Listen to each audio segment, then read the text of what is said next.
look at, from the perspective of 2021, and when you teach your students or you write, how do you what is Louis's legacy? What do you feel is his legacy, and what can be learned from this extremely long and it sounds like a complicated personality that wanted to do certain things, maybe wasn't that successful, really very complicated personality.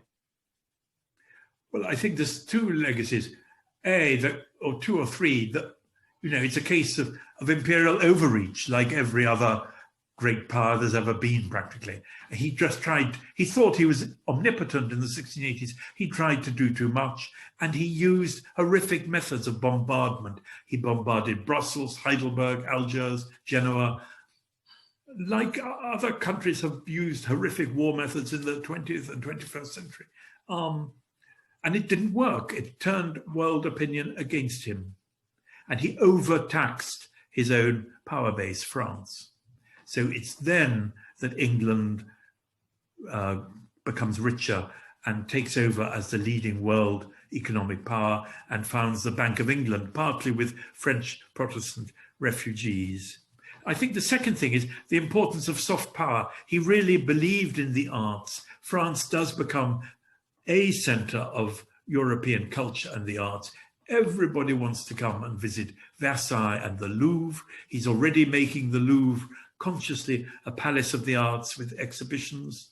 He makes Paris very welcoming to foreigners. What France loses in wars, it recovers through the arts in his reign. And he understood the importance of leisure, as we know now in lockdown and so on. Leisure is very important. He always had dances, parties, plays, entertainments in the gardens of Versailles.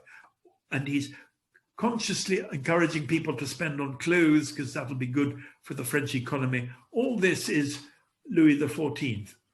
And he's already global. He's in touch with the Emperor of China, the King of Siam, the Ottoman Sultan.